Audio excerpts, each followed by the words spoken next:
Join us as we dive into the history, hauntings, and high strangeness of the world to try to better understand the paranormal.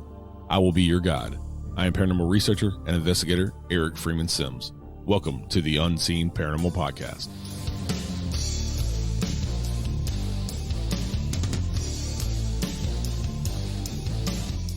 Hey everybody, welcome back to the Unseen Paranormal. Today we welcome paranormal author and investigator Christopher Allen Brewer. Christopher recently released his first book, Selfies from the Underworld, a Native American's Record of the Supernatural, and has been investigating the paranormal since age 12 and founded the Spirit Chasers in 2006. Christopher has been featured on many paranormal TV shows, including Haunted Hospitals, Paranormal 911, My Ghost Story, and many more. His book, Selfies from the Underworld, a Native American's Record of the Supernatural, is available on Amazon Kindle and wherever fine books are sold. You can find more info about Christopher at thespiritchasers.com, and I'll put links in the show notes as usual. Hey, Christopher, thanks for joining us today. Thanks for having me. Yeah, no problem. So your book just came out. That's kind of how I've seen you on TV, but I kind of rediscovered you through your book, and I wanted to have you on the show. And I love the I've had a couple of other Native American guests on, and I'm part Native American myself, and so I just love that aspect of it, because it comes from such a spiritual place. And so that's one of the reasons I wanted to talk to you and get your view on the paranormal coming from that, because a lot of what we know about the paranormal, it typically comes under the guise of Christianity and some of the other religions. And so I love the Native American folklore and the storytelling and all that stuff. And I just find it fascinating. Yeah. Yeah. Part of that book was, it's not just about the paranormal, which we didn't even consider it paranormal or supernatural. It was more, part of just that coexisting with a lot of different life forms, most of which were, we knew to be unseen. But a lot of that too during COVID, we lost a lot of people, a lot of elders in the tribe. I know it hit the Dene really hard, COVID. So a lot of that was to preserve a lot of that wisdom.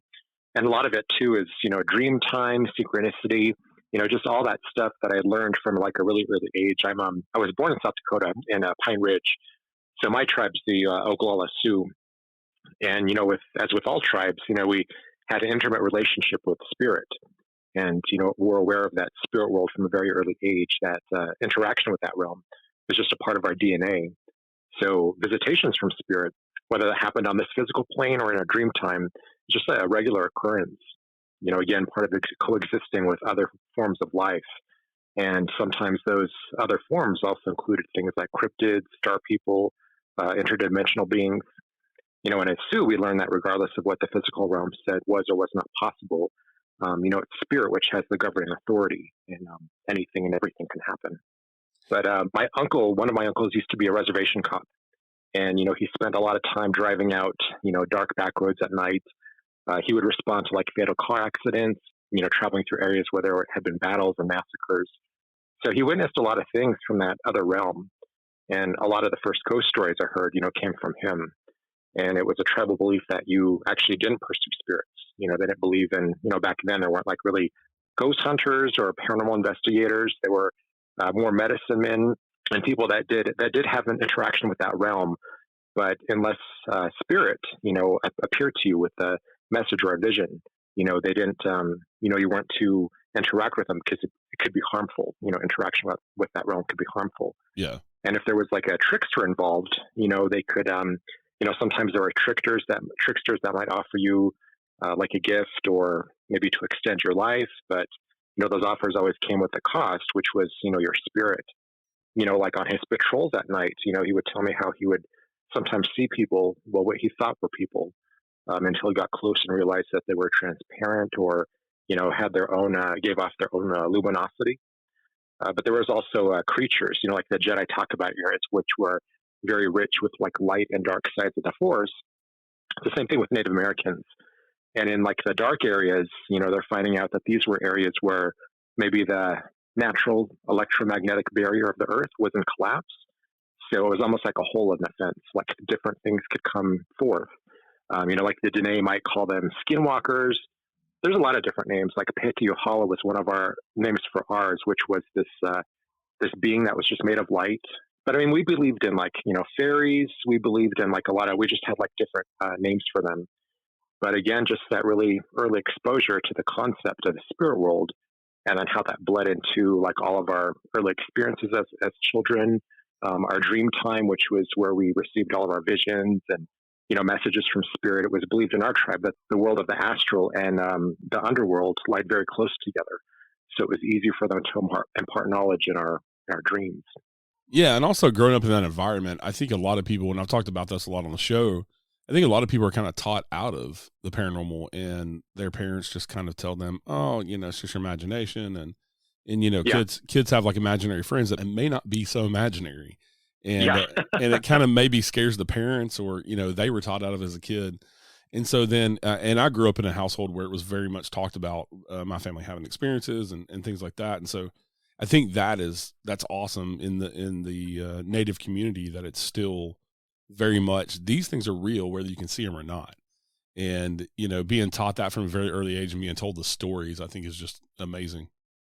Yeah, I mean, it's still something we kept within the tribe. We didn't really talk about it to other people unless maybe we were really close to our neighbors. But it really wasn't until like the Steven Spielberg, like Toby Hooper movie Poltergeist came out like in 1982, I think it was, that really opened up a dialogue with a lot of families, and a lot of people were coming forth that had similar experiences. And, in Denver, we have Cheeseman Park, a former cemetery, which is said to be where Steven Spielberg got some of his inspiration for Poltergeist, where they actually just moved the headstones. They didn't move any of the bodies. So when I would go like in the 90s, it's just like a big hangout place. And, I would be lying in these perfect body shaped like depressions in the earth that were just like nice and cool. But I always had like a really eerie feeling there. And I didn't know 2 years later that it was like a cemetery. And those like body sized depressions are where like the old wooden caskets had collapsed. And no matter how many times they tried to fill up the depressions of the earth, they still collapsed. Like the spirits of that area wanted people to know that, you're on a gravesite. Yeah. So. Yeah. They weren't going to take being forgotten. Yeah. What nation are you? I'm not affiliated.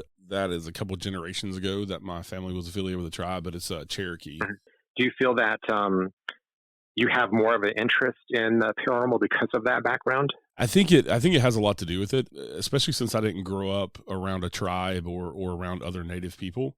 And so it kind of diving into that and kind of learning about my ancestry and where my ancestors came from, I think gave me a better appreciation for sure of the paranormal, and that, just realizing that that all these tribes have very similar beliefs, and not just in the United States, but like the Mayans and the Aztecs down in South America, and like the First Nations people in Canada, and even people overseas in other countries, like all these beliefs are very similar. And so all these people that never even connected with each other or had any interaction still have these same beliefs.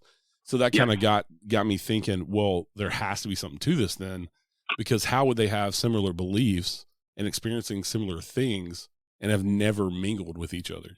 Exactly. Yeah, with ours, when we were kids, we had imaginary friends that, again, like you said, weren't so imaginary. Like our parents believed in all of these things. If it was something that kept reappearing, they wanted to make sure it wasn't a spirit. So it's maybe something they would bring forth in conversation with like my grandfather or like uncles. But we took that stuff really seriously, because that could be some like what we call bad medicine coming into the tribe. And part of investigating the paranormal, you have to be really careful as Native Americans, because you're really sensitive to that energy. If you have that in your lineage, you might, maybe you're training to become like a medicine man or a healer, and you're in areas where there's been like a lot of death and just that dead energy. You can absorb that, and then it's toxic for you, but you can also pass that on to like another person, and then it kind of spreads throughout your tribe, and that invites like bad medicine in.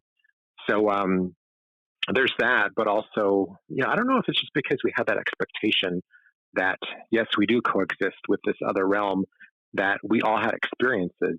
For instance, like my grandmother, when she was alive, she liked to, when someone was getting married, she kind of liked to rifle through the gifts and find out who got what, from whom. And so every time someone was married after she died, like the night before the wedding, like the doorknobs would turn like in the houses. And I remember being at my aunt's one time and this was happening, and she's like, "Oh, that's just grandma." But, as kids, even though it was, acceptable, it was still horrifying, because you don't know, what's going to be behind that door if you, if you open up that door. So, but things like that, we still had, we always had like elders. So like my grandfather, for instance, was someone that we could come to for advice. There was always someone in the tribe that you could go to if you had like a dream that you didn't understand, or, if there was like a visitation. Sometimes there were spirits that had died in our tribe that maybe it took them a while back to go, like what we called like walking the Milky Way back home to their ancestors. So you might have to place like food outside of the home. Like in one like really extreme case, we had to burn the clothes of one of our aunts because she was in a really bad car accident. So there was just like a lot of emotion, like negative emotion expelled during that time. And her things were being reused, like her clothes and her curling iron, these kinds of things. And I don't think she was really happy about that. So, at certain hours, like when she was up, like the lights would come on and, maybe like the radio would come on with like one of her favorite songs. It was really spooky. Or you'd come home and like either all the lights would be on, even though you turned them off, or worse, just like the one light from her bedroom. So, and then she had the power to, I was just little at that time, but she had the power to cause confusion with some tribal members to where like, if they left the house and they were coming back, they would get lost. She could just, I don't know what that mesmerization is called, but she just had that ability to confuse people. So when it got to that point, when she was really affecting people in a harmful way, we had to burn everything of hers, her clothes, everything she owned, and then those hauntings ceased. But wow. The first time we moved off the tribe, to get, have better life opportunities, we moved to an old turn of the century house on the outskirts of downtown Denver. And a previous tenant had committed suicide there. She had hung herself in the closet of this bedroom, which for some reason became my bedroom. And my dad worked the night shift, so it was just me and my mother home, all the time by ourselves.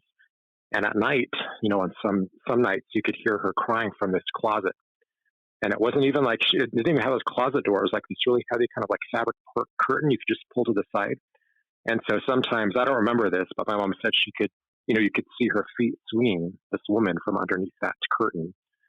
And then one time we had like a really heavy cellar door that was, I noticed it was open. I heard a woman's voice. I thought it was my mom. So I went to investigate, and something slammed the cellar door shut on my hand, which kind of like ripped open one of my fingers. I needed stitches, and it was a really bad injury. So after that, we just moved immediately. But it just kind of symbolically branded me with an interest in like why some spirits remain, why some stay mad or sad, just how they can affect the living in that way. Because a lot of times in my tribe, it was just, oh, these are just, ancestors, and, but there are some negative spirits too that I didn't understand that malevolence. It wasn't just this kind of peaceful heaven. We didn't really have a concept of Jesus or of heaven or hell. It was a totally different relationship with spirit that we had. But there were things like malevolent, and not just like humans, but also like animals that came from that realm. So, it was a very different kind of childhood. Yeah. And the fact that you've experienced so much throughout your life, starting when you were a kid, and you write a lot about that in the book. Even going on family trips, camping and things like that, you had experiences. Oh gosh, it was just, there was once where there was one night where we were camping. We went, camping at Wellington Reservoir in Bailey, Colorado every year. And it was almost, they had this kind of like rock formation that looked like Devil's Tower. And for Native Americans, it was just an energy of, we recognized it as a place, a sacred space, where there was a lot of earth kind of energy. Electromagnetic energy is what you call it now, I guess. But there was one occasion where I was going to sleep, and I started having this dream, which was really vivid. And we're used to really vivid dreams in our dream time because, again, we have a different relationship with our dreams than others. And I started having impressions of drowning and falling beneath the water and not being able to get back up to the surface. And every time I screamed, it was just like another mouthful of water. So, but at the same time, I could feel myself running around my tent, like hitting all the nylon walls and screaming and waking everyone up. So my father finally snapped me out of the state. And like the next day, I just wouldn't go near the water. I was just terrified. So we left.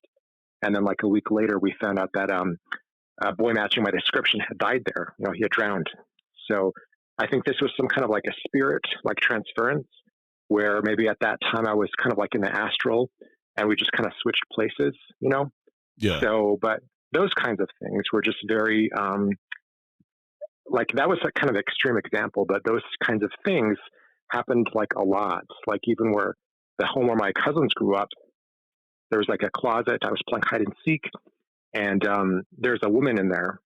There was nobody in the house, but I don't know who she was. Again, like another closet story, but it was just this a spirit for whatever reason just inhabited. I think it was maybe maybe my aunt had some possessions of hers, but like my first EVP actually caught was at age 12 in that house, and I was underneath a table with one of those old like 80s ghetto blasters, and I had recorded the sounds of a grandfather chiming, which they didn't own, but the people that owned that table that I was under, they had like an old grandfather clock. So then I got really interested in about how sounds are recorded. At that time, I called it stone tape theory, but how sounds and events can be recorded in time and under certain circumstances play themselves back to people that are sensitive to that energy. Yeah, I'm familiar with the stone tape theory. It makes a lot of sense because if you can record magnetically onto like a cassette tape or a VHS tape, then why couldn't someone record magnetically onto the environment? Yeah. And especially in specific places where the Earth's magnetic field is a certain way, and then you have like things like quartz and things like that can hold on to energy. Yeah, I used to live in Manitou Springs. I'm actually like only a few minutes from there now. But here in Colorado, there's like a lot of old mining towns, places where, the gold rush, Pikes Peak or bust. A lot of people just went bust. So a lot of pioneers, a lot of people came up here for the fresh air and for the mineral springs in Manitou, because it was believed if you drank them and bathed in them, like the Ute Indians of that area believed that, each spring did something different for your body. And they're finding out that now that's true. Like different ones have like more higher concentrations of iron or lithium to improve your mood. So these people with tuberculosis, there was a lot of hospitals here, but also a lot of death. And then like a lot of like underground crystals and water. We have a place called Cave of the Winds, which is like a series of like these underground caverns, which we've investigated previously. But all of this stuff really kind of holds and magnifies like a lot of that energy. So, which was one of the reasons I moved to Manitou, because there's so many haunted sites there. There's just so many great places to explore. So, and where are you located? I live in Middle Tennessee, right outside of Nashville. Okay, so a lot of history there too. Yeah. Yes, here it's just a balance. My path, like with my dreams, visions, all those things that, kind of revealed this was a path open to me. So like in 1991, that was like my graduating year of high school. I was just under so much pressure. I knew all of my friends were going to be going off to colleges, which I couldn't afford.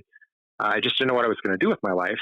And at the same time, my grandfather was having impressions that one of his eagle feathers wanted to leave his possession. So he asked it where it wanted to go. And that night he had a dream that he saw it rotating above this lake near his house. So he went to approach it, and he looked down on the ground, and he saw like bear tracks leading to the water. So he followed them, and then he gets to the edge of the water and looks inside, and he sees my reflection smiling back at him. So that's how I knew that, it was time for my coming of age experience. So I got my Indian name for him, which was Matochante, which is bear heart for, Sioux for bear heart. And then I got a dream journal because, from then on, that means you have a deeper relationship with creator, with spirit, with all of divinity. So you have to log all these journals. So, that first night I dreamt, and my grandfather told me too, there's, spirit can come like in many ways. That can be like a ghost. It can be like these dream spirits that come, which are always trying to impart knowledge to us, but they speak a different language. So a lot of times in our dreams, we misunderstand them, but they speak like a symbolic language. So in my dream, I was being driven through a desert, which I knew symbolized kind of like my prospects, like after high school. I just didn't feel there was anything. And then I was in this old, beat up pickup truck, which was kind of like my body, because I was just like tired and I was just worn out. I was battered. I didn't know what to do. And then I looked to see who was actually driving the vehicle. And it was like the sunlight, the reflection was so bright from the rearview mirror, I couldn't make out any features. But I saw in the distance, we were coming up on this sign, like the Hollywood sign with all these like big cutout letters, and we were kind of behind it. So I turned my head when we passed it to see what it read. It said, God exists. And then as I had turned my head, I could see that there actually wasn't reflection from that rearview mirror. It was actually the driver who was emitting his own light, who I knew by that point was my creator. So I've been keeping a dream journal ever since 1991 of all these visions, being taken places, different training, I've done in my dream time. So it's so frustrating, like now, because they're so woven together, like my waking life and my dream time, that, to have these abilities in my dream time that I can't bring into this life, this waking world, or to be gifted something by a spirit in that realm, and to be able to go back and hold it and revisit it in my dreams, but I can't bring it out of there, Yeah. So it's, sometimes it's a little bit of psychosis, those kinds of things that happen, but it's just, for us, like, paranormal investigating, that's, that is like a spiritual activity that you have to be, really cautious about. And then of course, if you're helping someone in a house, when we used to do like residentials, my paranormal investigation group is called Future Ghost. So when we used to do residentials, it's, that do no harm, a lot of people would just rush in and try to get new evidence and would just scare people even more, which is really unfortunate if there's like children in the home. Right. So, but now what we do is we just, investigate for our own enjoyment, trying out different tools and different methods. And, like last week, we went to a place called St. Joseph Manor in Florence, Colorado, which was an abandoned hospital, to see, I'm trying a new concept, which is, it's called I Dare You. And it's kind of based on like MTV Sphere, but you go into these locations with this bag full of equipment, which you don't know what it is till you get there. But all the dares are done in the dark. You have a flashlight on you, but you have to stay in radio silence. And that bag might include something like a REM pod and a floor camera, or there might be like dowsing rods. So you kind of like work with this app to randomly generate what bag you're going to take, and then what your dare is, which is read to you over the walkie-talkie. But your dares are just done alone, and it's just a way for people to kind of like focus on one way of making authentic contact with the spirits of the area, and also really recognizing their fear and how much that can contaminate an experience. Because a lot of times when we go out, if we go out with others, I always forget that, well, they might not have this in their background. Or when we do a lot of these presentations like Denver Comic-Con or Starfest in Denver, I always forget that a lot of these people don't know about any of this stuff. They don't have that background. What they know is from what they see on TV, which is usually really scary and over the top. Right. So sometimes it's, and it's very serious subject matter, too. So sometimes that can be really uncomfortable for a person. So that's something I just always have to remind myself, Yeah. But, and I'm sure you get that too. This is what this tool is, and this is where we're going, and that's, all these things. Yeah, I do a lot of public events. I just did one on this past Saturday night, and it's a lot of educating people that this is not like TV. We're not TV. They're there at a location for probably at least 4 or 5 days to get a 45-minute. Get a 45-minute TV show, and they might only get one EVP. And so. I try to set that expectation of, we'll entertain you with stories of what's happened to us and stuff if there's nothing going on, but we're not going to ever entertain you by faking anything or reading into stuff that is not real, there's certain pieces of equipment that I just don't like, and I'll let people know that so they can see kind of the two sides. I don't like the SLS camera, I'm not big on the flashlight trick that people use where they, the flashlight turns on. Oh, we can't stand that. I got so sick of paying like, $50 and up for these quote unquote investigations, which was just sitting in front of a flashlight. Don't move, don't cause any vibrations. Or, with the spirit box that you're going down all the alphabet is just Anna, Angelica, Bobby, all the way A to Z. So it's just, when I grew up in, the 80s, I was born in like 73. So, I grew up with like Charlie's Angels, Chips, Incredible Hulk, all these, shows like this that were, all of them had their own like kind of supernatural episode where they went to like a haunted house or something. And, they all had the same formula. There was always like a thunderstorm going on outside. There was always like this, like the billowing curtains and the flickering candles and like the swinging chandeliers. So the first ghost hunts I ever saw were from these shows, which were just very romantic.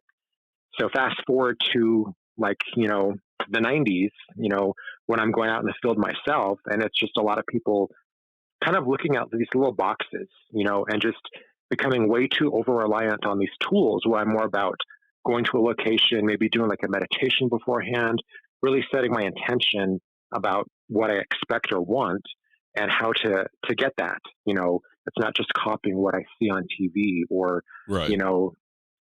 So yeah, and I was born in 82, and I started investigating when I was a teenager in the 90s, before any of these TV shows were out, and I didn't even know for the longest time that there was a such thing as a ghost hunter or an investigator. Oh, right on.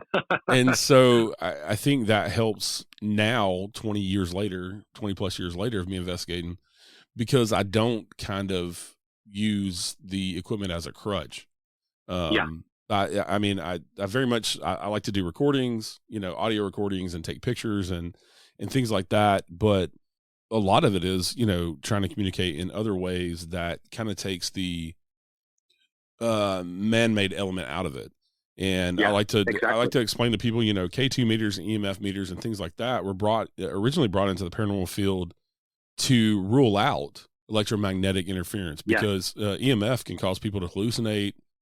And and really high. And so they brought those meters in, not to detect spirits and not to communicate with spirits, but to rule out the possibility of there being high unshielded wiring with high EMF fields in the house. And so you have to look, I'm trying to, I find myself, especially doing public events, trying to educate people on this equipment and stuff. And I think the best tool that you have is your own body, and paying attention to how your body responds. And I agree. Yeah. And how you feel in the space. And, if all the hair on your body stands up, something's going on.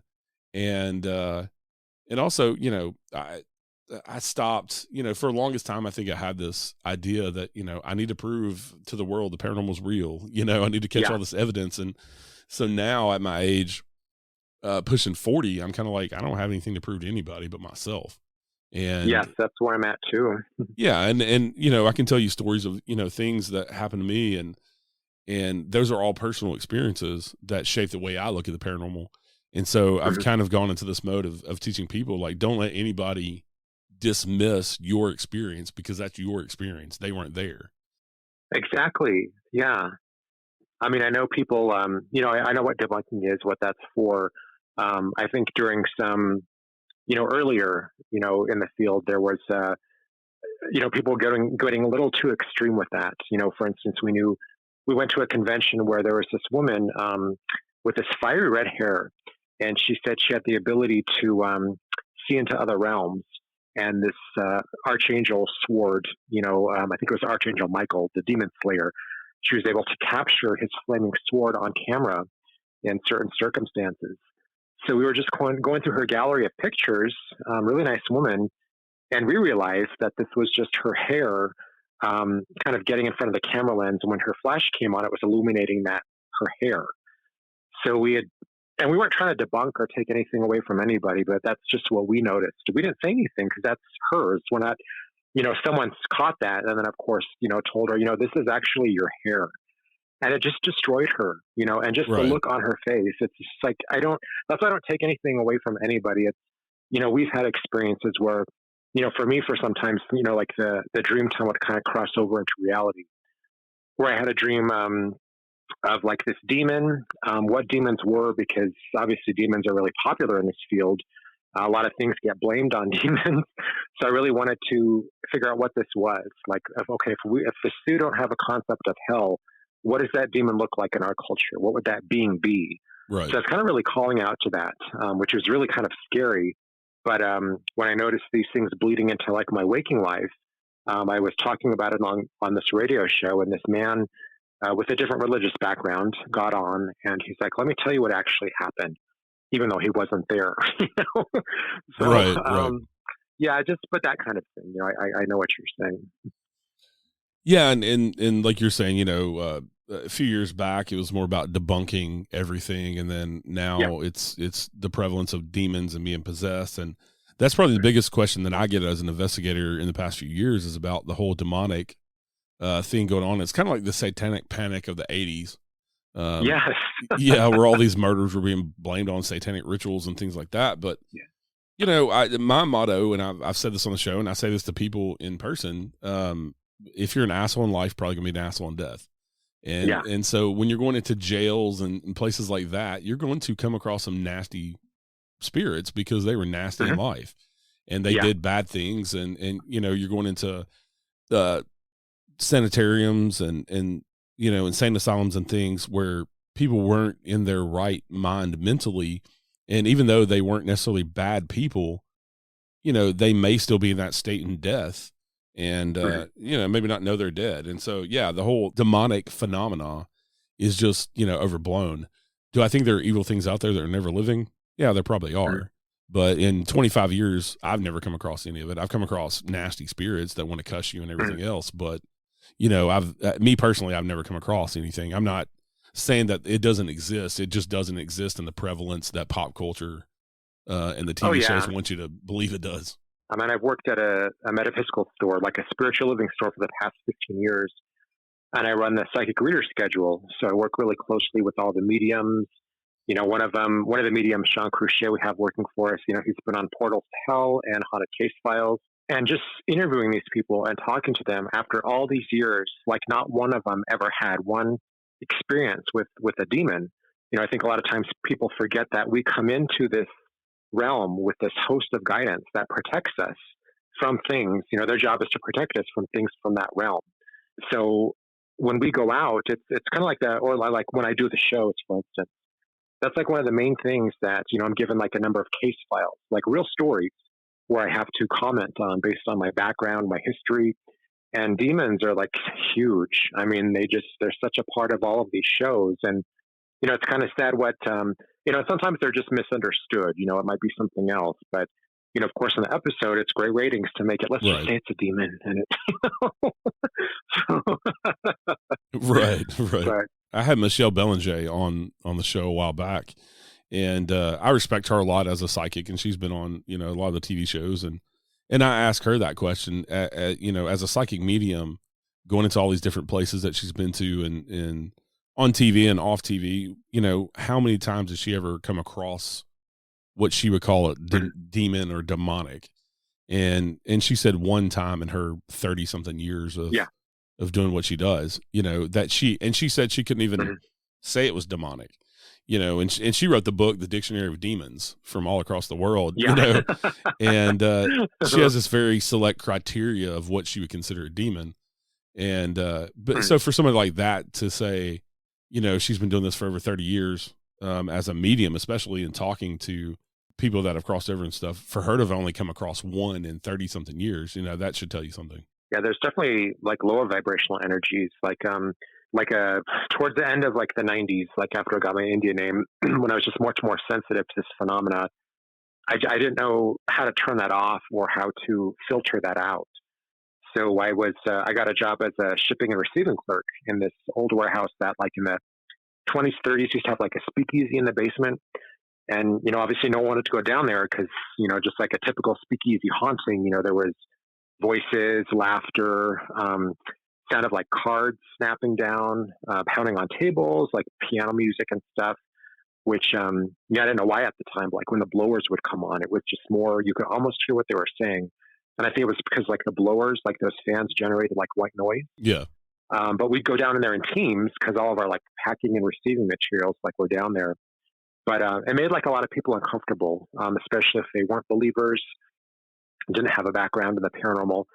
And one of them was, my coworker had come to me like on on our meal break once. And he's like, I just want to put this past you and see what your take is. You know, he knew what I was and what I was doing. And he tells me that his sister, and this is a true story, but his sister, she's applying for a job with the wildlife division. So they start her out working at this isolated ranger station deep in the Rocky Mountains. So her job is to do things like check soil for erosion. I think she checked tagged animals, monitor tagged animals, check like lightning strikes for possible fires, just things like that. So, in her spare time, she starts taking pictures of the wildlife and insects, flowers, sunsets and stuff.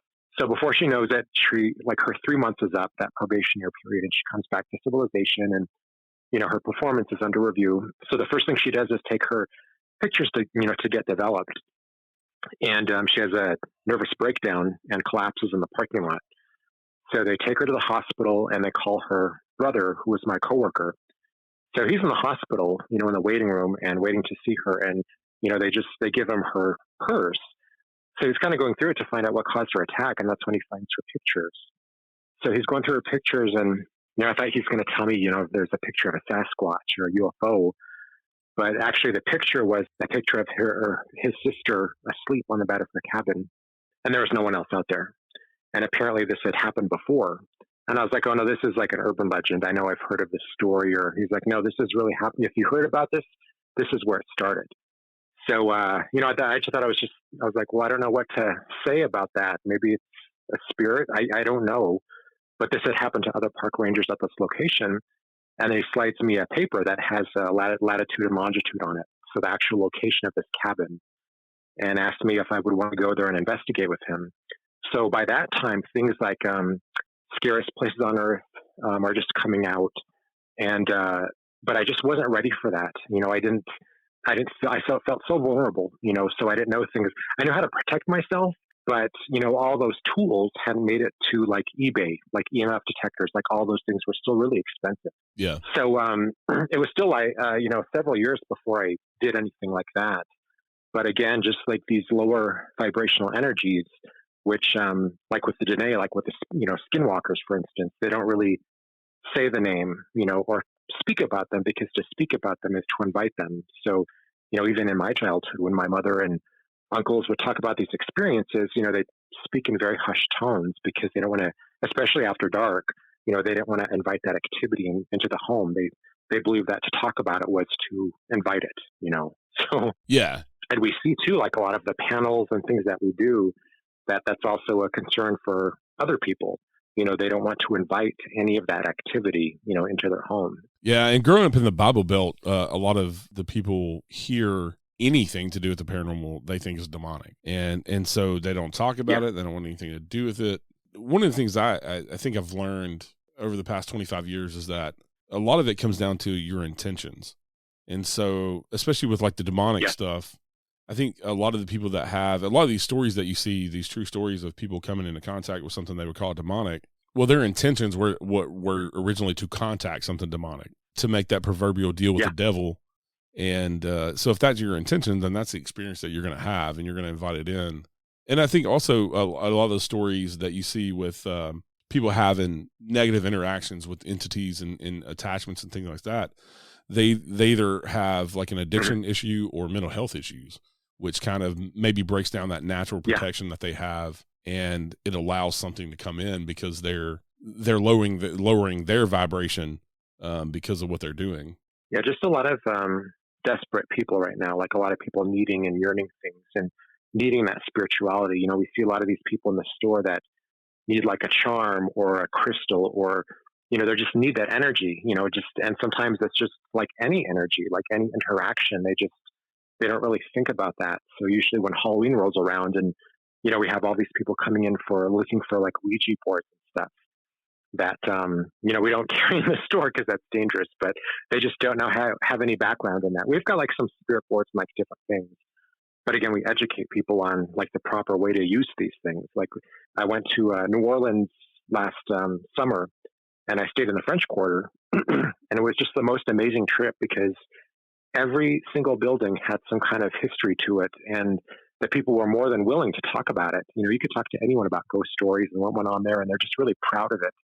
But I was staying like around the corner from the actual voodoo museum there, and I bought a kashishi, which is a spirit rattle, and that's what they use in their voodoo ceremonies to call spirits into their space.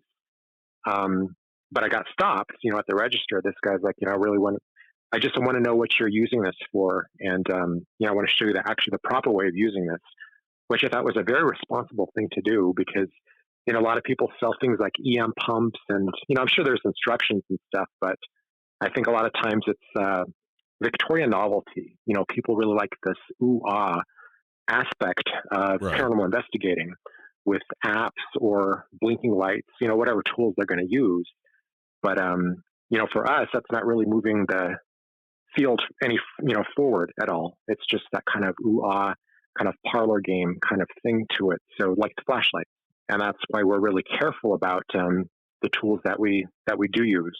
Yeah, yeah, and I try not to mislead people, and like I said, try to educate people on how to use things, and the thing of it's all about your intention, and if your intention is to contact something negative, you're going to get that.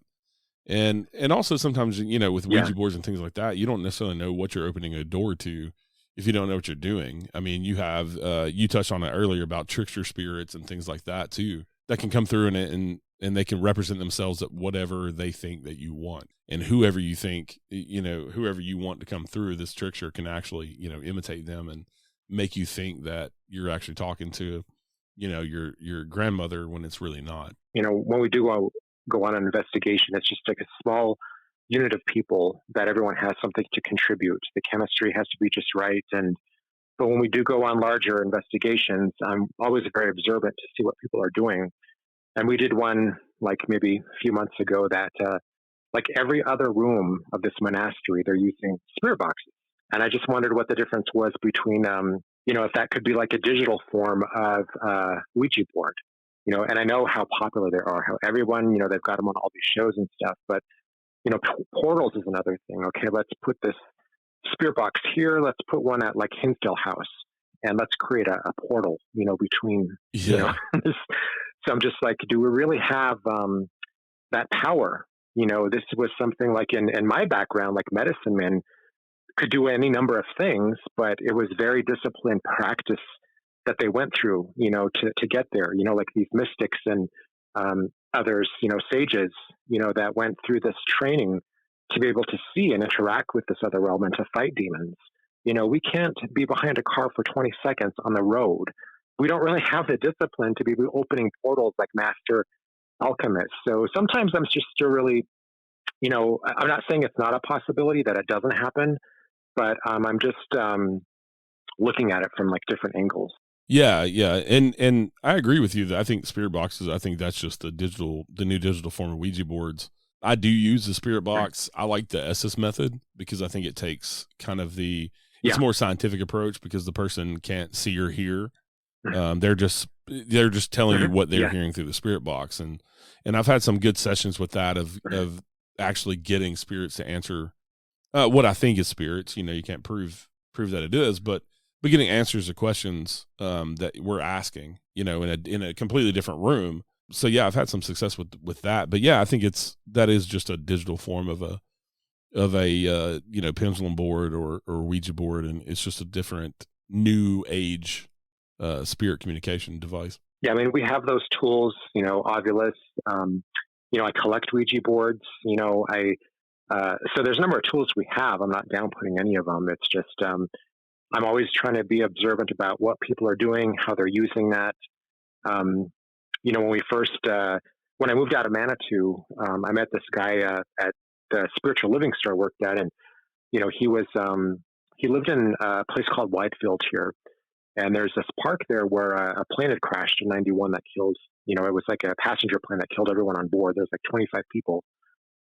So one of the psychics from that my store was telling me how, I live around the corner from him, and I jog through that park. And sometimes it's like, if I'm jogging too late and like night is approaching, that's when I can feel almost like people running past me in confusion. So I just kind of had almost like this morbid curiosity to find out what goes on there like after dark. And certainly, not all hauntings appear after dark, but a lot of them do. Darkness is really symbolic for the unknown, the unseen. It really taps into our subconscious and our own fears. So that's just a really big element. But I went with this guy and we investigated this park, and that story was made into like an episode of Scariest Night of My Life, and also The Believers.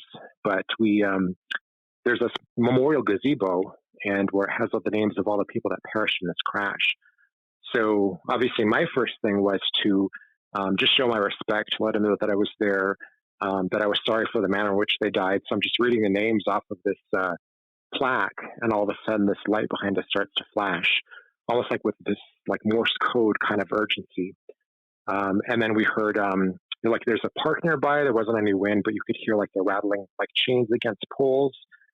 So we took a bunch of pictures and got like a lot of anomalous things. We came home, and later that night, I saw this old man in the bedroom on James's bed. He had manifested like halfway through the bed, and he was touching James's leg. So I don't know why, but I ran over there. My first thought was just to attack it, to swat at it. And as soon as I did that, it vanished. But it wasn't doing anything harmful. So he woke up, and his leg was like freezing cold. He thought I had been touching his leg. But it was just that spirit that was just as curious of us, I guess, as we were of it. That the people, I think it followed us from the park. So that Halloween, everyone wanted us to take him through there. And, by that time we were starting to get tools and stuff on eBay, but it just seemed really disrespectful. So again, it's like, we've done like a lot of ghost hunts in areas where there has been death. But again, it just really depends on the people there who are there and their, intention. But, from that experience, that's where we just kind of founded this, we decided to have a Halloween party where we're going to use DVDs as invites.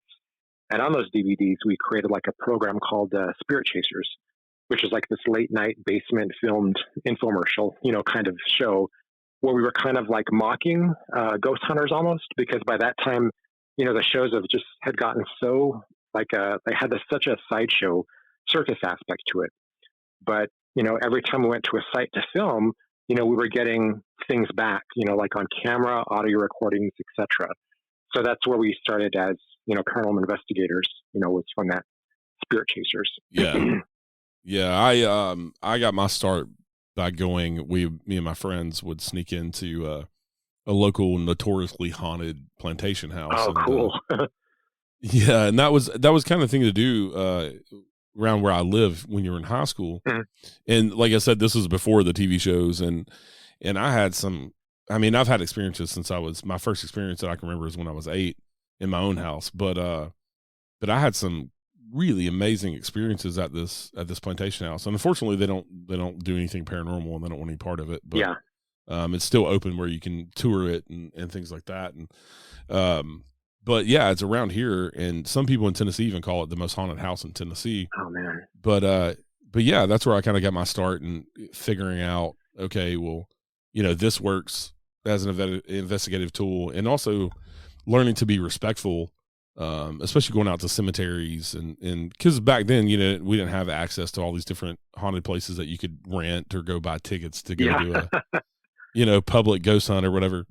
And so, but yeah, we always were very respectful. I was raised that way anyway. So why not be respectful to the dead as well, mm-hmm. and go into a place with that intention. And like I said, I figured out it's a lot comes down to intention. Mm-hmm. And with that, I think going into a place and provoking and being disrespectful, I think is not going to get the outcome that you want. Either you're not going to get any activity whatsoever, or they're gonna lash out at you, and that's about all you're going to get is something nasty. And so to go in and state your intentions to the spirits and talk to them like they're still living, I think is a very good practice as well.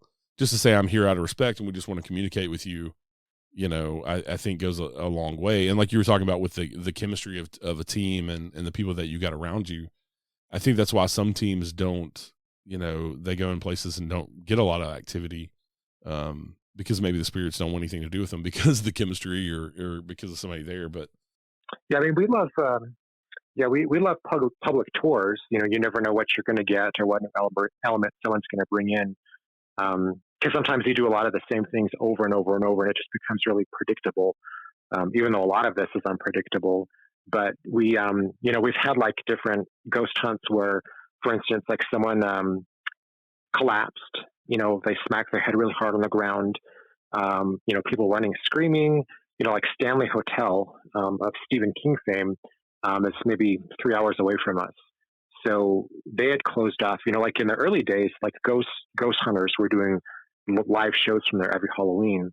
and they were doing paranormal events and conventions, and they put a stop to that because people just started going insane, like running, screaming down hallways and disturbing guests. So now they do their own more conservative kind of like ghost tours there, which is still really nice. But it's just unfortunate that aspect, comes into it. So yeah. Well, and I always tell everybody now, you have two different kind of camps in the paranormal world. You have ghost hunters and you have investigators. Yeah.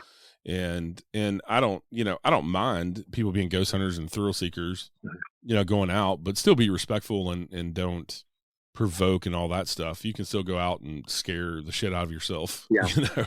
I mean, our best investigations were when we were just really kind of broadcasting like empathy and, that respect. When I lived in Manitou, one of my native friends, Ed Dene, was running a shop there, a Native American shop. And we were talking, and he's like, have you ever been to Cave of the Winds? And I'd been there as a tourist, but he's like, do you know that the Utes believe that was one of the entrances to the Underworld?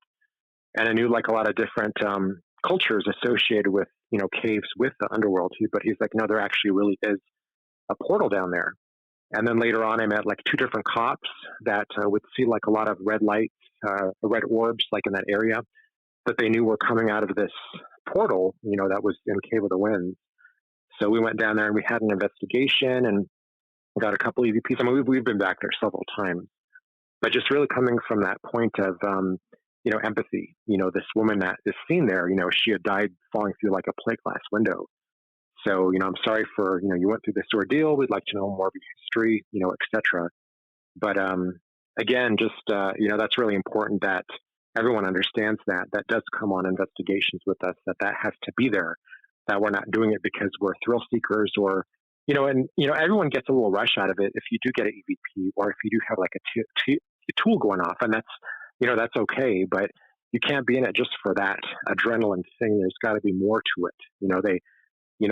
If you do have a spirit coming all of this way, or, maybe it's hard for them to be able to manifest or, to be able to come up with enough energy to affect your tools or put their voice onto your tape, whatever it is, it's just almost sometimes too, like picking up a phone, it's like you call out to them, you pick up that phone, and once they arrive, you slam it down or run away, or maybe you don't even hang up that phone, So it's just more of like a conscious form of paranormal investigating.